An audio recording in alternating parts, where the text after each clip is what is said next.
Assalamualaikum warahmatullahi wabarakatuh. Halo teman-teman semua, gimana kabarnya nih? Semoga selalu dalam keadaan baik ya. Oh iya, kalian pernah kan menanam pohon yang awalnya dari biji? Penasaran bagaimana biji bisa menjadi pohon? Yuk kita belajar.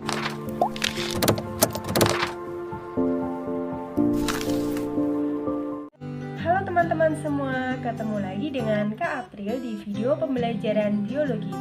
Kali ini kita akan belajar materi tentang pertumbuhan dan perkembangan pada tumbuhan.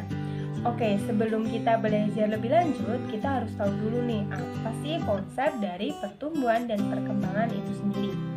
Oh iya, kalian pasti ingat kan, apa sih pertumbuhan dan perkembangan itu? Ada yang tahu pertumbuhan itu apa? Ya, benar ya, kalau pertumbuhan itu merupakan proses bertambahnya massa sel, jumlah sel, atau volume sel pada tumbuhan. Jadi yang awalnya tumbuhan itu cuma 5 cm akan tumbuh menjadi 10 cm. Itu yang namanya pertumbuhan. Kalau perkembangan, apa sih? Perkembangan itu merupakan proses menuju kedewasaan atau kematangan fungsi organ. Nah, pada tumbuhan itu ada beberapa tahap atau proses ya. Jadi enggak tiba-tiba pohon itu tiba-tiba jadi pohon gitu ya. Tapi melewati proses dari biji dulu yang dinamakan perkecambahan. Jadi awalnya itu melewati proses yang namanya perkecambahan, kemudian pertumbuhan dan perkembangan.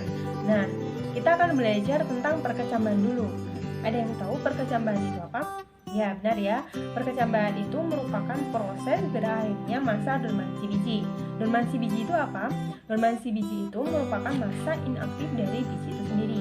Jadi, kalian kan pernah menanam biji ya. Nah, biji yang sebelum kalian kasih air, yang kalian tanam itu sebelum kasih air, dia itu dalam keadaan inaktif atau dalam keadaan dorman atau dormansi biji. Nah, jadi dalam proses perkecambahan itu misalnya ini biji.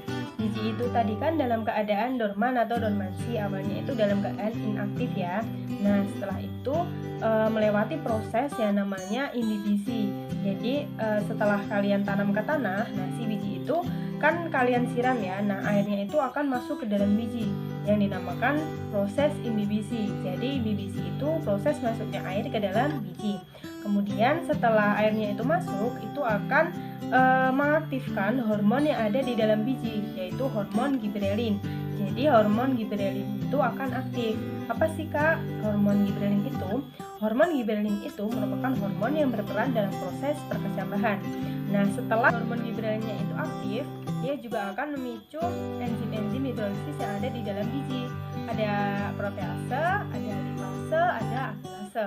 Nah, setelah enzim hidrolisisnya itu aktif, otomatis akan memecah cadangan makanan dan disitulah akan menghasilkan energi. Nah, energi itulah yang akan digunakan biji dalam proses perkecambahan.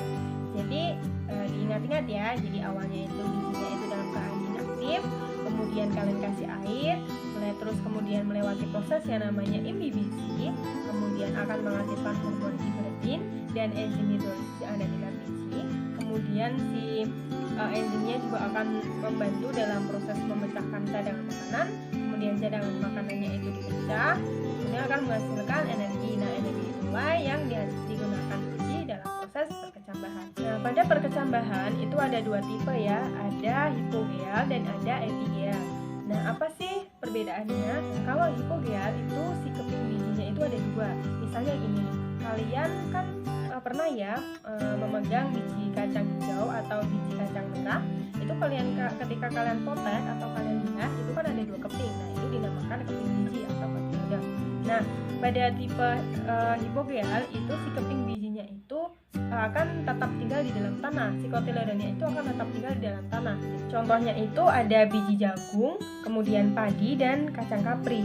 Kalau epigeal itu kebalikannya. Jadi kalau hipo tadi di bawah atau si kotyledonnya itu tetap tinggal di dalam tanah, kalau si epigeal itu si keping bijinya atau kotyledonnya itu akan ikut terangkat ke dalam tanah. Jadi contohnya itu ada kacang tanah, kacang kedelai gitu ya. Nah, jadi perlu diingat ya, kalau hipo itu di bawah, kalau epi itu di atas gitu ya. Nah, kemudian setelah melewati proses yang namanya perkecambahan, nah si tumbuhan atau bijinya itu akan melewati proses yang namanya pertumbuhan, di mana pertumbuhan itu ada dua, ada pertumbuhan primer dan ada pertumbuhan sekunder. Apa sih perbedaannya?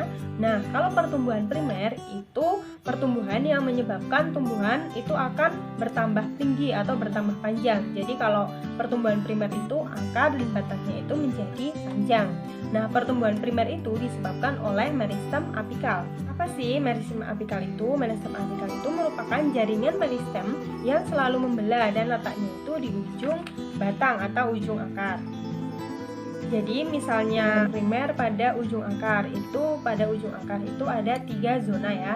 Yang paling bawah itu ada zona pembelahan, kemudian yang tengah itu ada zona pemanjangan atau elongasi, kemudian yang paling atas itu zona diferensiasi atau zona yang menghasilkan jaringan baru. Nah, kemudian pertumbuhan sekunder, di mana pertumbuhan sekunder itu merupakan pertumbuhan yang menyebabkan tumbuhan itu bertambah lebar atau bertambah besar. Jadi akar dan batangnya itu menjadi besar atau lebar ya, karena adanya aktivitas kambium.